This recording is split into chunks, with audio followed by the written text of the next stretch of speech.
कोल्हापुरातील संदीप गॅस एजन्सीच्या कार्यालयासमोर गोंधळ झालेला आहे। लोकांनी गोंधळ घातला आणि त्यामुळे पोलीस घटनास्थळी पोहोचले।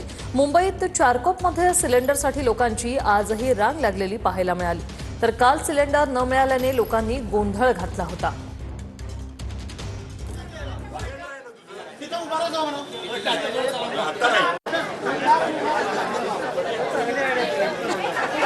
दादा एक मिनिट तू पावती टाकले तू नंबर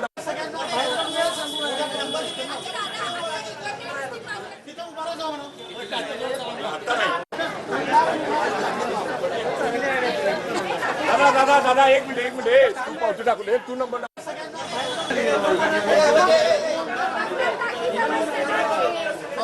हे दृश्य आपण पाहतोय कोल्हापुरातील संदीप गॅस एजन्सी बाहेर गोंधळ झाल्याची। नागरिकांच्या गोंधळानंतर पोलीस घटनास्थळी पोहोचलेले आहेत, परिस्थिती नियंत्रित आणण्याचा प्रयत्न करतात, लोकांशी बोलतायत। तर कालची दुसरी दृश्य आहेत। कालही सिलेंडर न मिळाल्याने चारकोपमध्ये सिलेंडरसाठी लोकांची रांग होती आणि आजही तीच स्थिती आहे।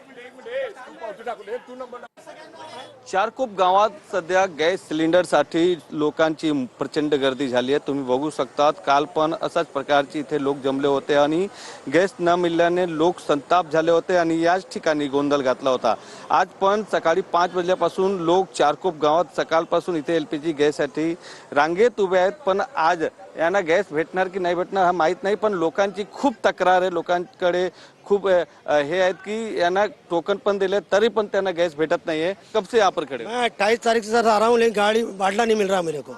और मैं जब भी आता हूँ 28 तारीख को ही गाड़ी आई और उनकी गाड़ी नहीं आई है। 1 बजे आने के उन्होंने कहा गाड़ी नहीं आई है, बाटला नहीं मिलेगा। हमें पहले दिन लाइन लगानी पड़ती है एजेंसी के ऑफिस में, वहाँ पे एक दिन लाइन लगाओ, फिर दूसरे दिन यहाँ पे लाइन लगाओ टोकन के लिए, फिर तीसरे दिन यहाँ पे लाइन लगाओ बाटले के लिए, ठीक है। उसके बाद में फिर गाड़ी आएगी नहीं आएगी उसका भरोसा नहीं है। कब से आप यहाँ पे लाइन में? 28 तारीख से भैया, 28 तारीख से लगातार रोज हूँ, रोज।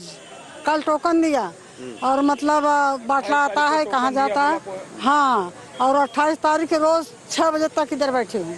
वीडियो जर्नलिस्ट खंडू सह गोविंद ठाकुर, TV9 मराठी,